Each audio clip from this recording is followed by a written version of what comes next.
안녕하세요. 대단히 반갑습니다. 그린론 자은영TV 이종수입니다. 이번 시간은 1229번째 시간으로 와인잔이라는 글을 읽어드리겠습니다. 와인잔, 변연배. 영화 사이드웨이스를 보면 이혼한 전 부인과 재결합 희망이 깨진 주인공이 보르도 생테밀리옹의 특급 와인인 샤토 슈발브랑 1961년산을 패스트푸드 식당에 가져가 햄버거를 안주 삼아 마시는 장면이 나온다. 그런데 마시는 잔이 일회용이다.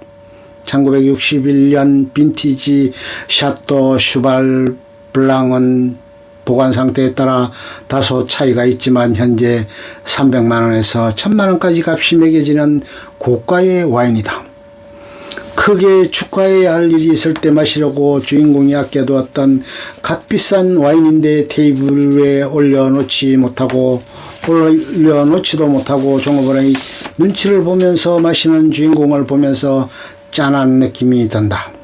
하지만 와인을 좋아하는 사람들에게는 저렇게 귀한 와인을 일회용 잔에다 마실까 하는 안타까움이 더 클 것 같다. 잔을 발명하기 전까지 인류는 액체로 된 물이나 술을 제대로 즐기면서 마실 수가 없었다. 잔이 없다 보니 마실 것을 몸에다 주입하는 것 자체가 가장 큰 과제였다. 잔이 없던 시절에 인류가 잔대용으로 사용했던 것으로는 조개 껍질, 코코넛 껍질, 바나나 잎사귀, 대나무 마디, 표주박, 동물의 뿔, 양가죽 등 온갖 물건이 다 있다. 냇가에서 물을 마실 때처럼 그냥 맨손을 오목하게 만들거나 심지어 사람의 해골을 사용하기도 했다. 그냥 오목한 물건은 모두 잔 대신 사용했던 것으로 보인다. 그리고 이러한 잔 대용품은 유리잔이 귀했던 중세까지도 여전히 사용되었다. 4000년 전 이집트 사람들은 갈대 줄기를 빨대로 사용하여 여러 사람이 함께 커다란 암포라 단지에서 와인이나 맥주를 직접 빨아 마셨다. 영장류 중에서 침팬지가 술을 마시는 모습이 상당히 창의적이다. 침팬지는 나뭇잎을 이빨로 스펀지처럼 씹어 만든 덩어리를 술에 적셔 다시 그 나뭇잎을 재차 씹어 먹으면서 술을 마신다. 상황이 이란이 8000년 역사를 지닌 와인이라 해도 지금처럼 잔을 돌려가면서 여유롭게 마실 수 있는 형편이 아니었다. 와인의 역사에 비해 와인잔의 역사는 그리 길지 않다.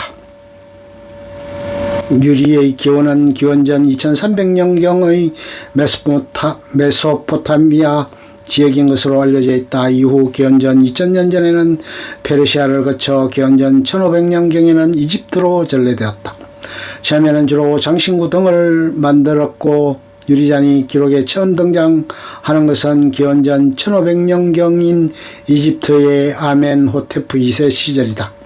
이후 기원전 400년경에는 롬에서도 유리 제품을 만들었고 서기 50년경에는 파이프를 통해 유리를 불어 용기를 만드는 블로잉 기법이 나타났다.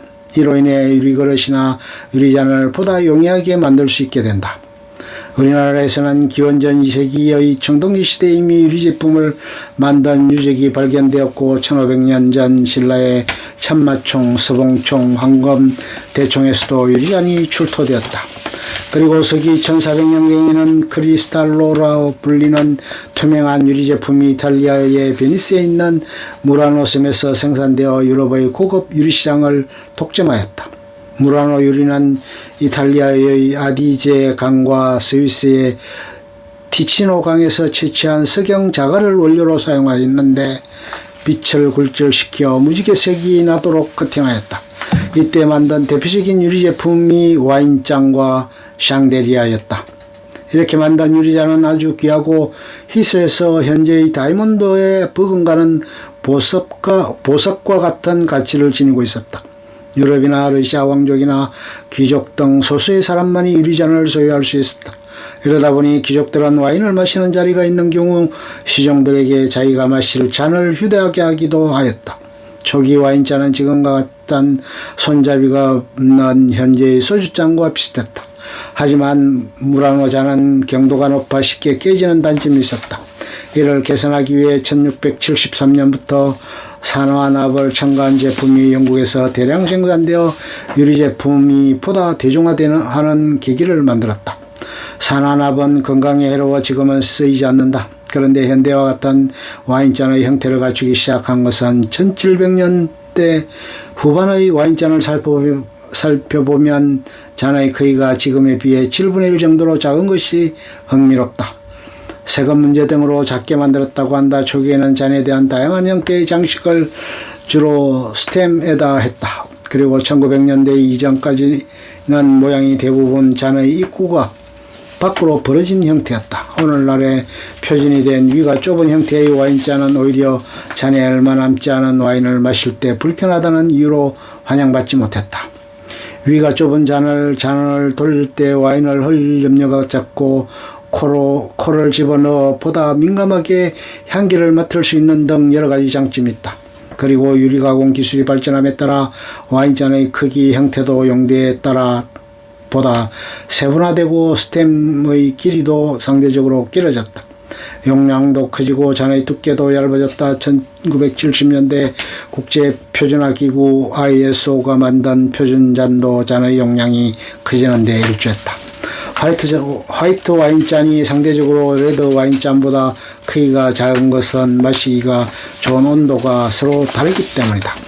1756년 설립된 오스트리아의 리델사는 1958년 피노누아 전용잔을 처음으로 출시했다.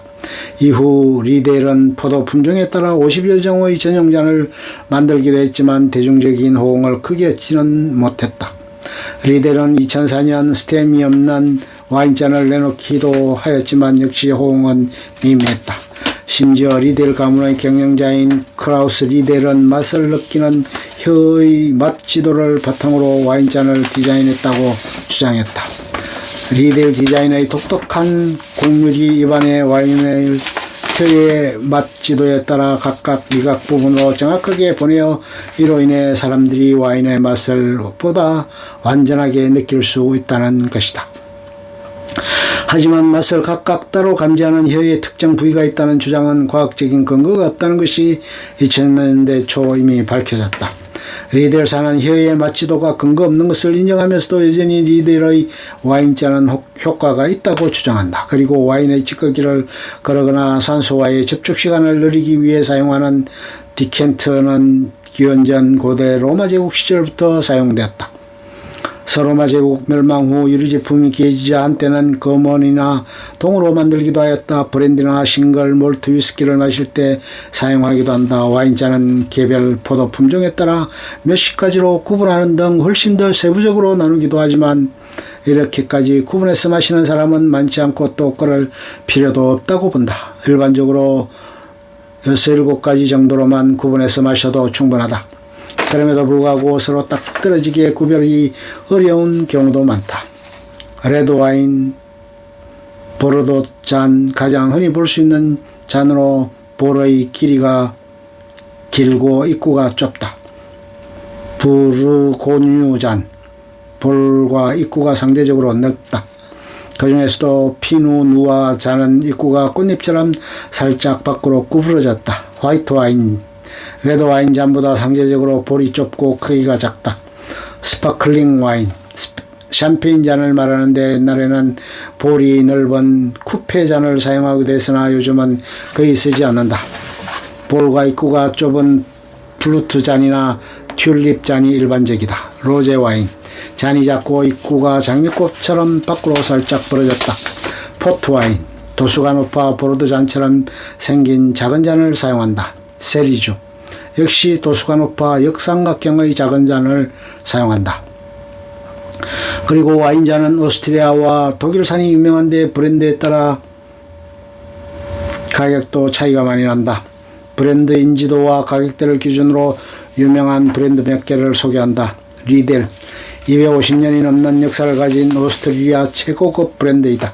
잔의 종류에 따라 차이가 있지만 한 개의 가격은 소매가 기준으로 15만 내지 20만 원 사이이다. 잘토, 역사가 600년이 넘은 오스트리아 브랜드로 개당 6만 원에서 9만 원대이다. 슈피겔라우, 독일 브랜드이다. 1521년 설립되어 500년의 전통을 지녔다. 2만원에서 7만원대로 가격대가 높다. 저위젤 150년 된 독일 브랜드로 개당 10만원대다.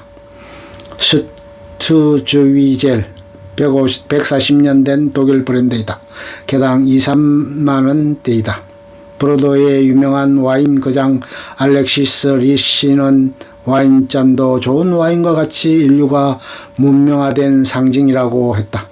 일회용 잔은 좀 그렇지만 좋은 와인이라고 해서 꼭 좋은 잔에 마셔야 할 필요는 없을 것 같다. 좋은 사람의 마음에 담아 마시는 와인이 비싼 잔보다 낫지 않겠는가. 끝. 좋으면 좋아요, 구독, 알림 설정 눌러주세요. 감사합니다.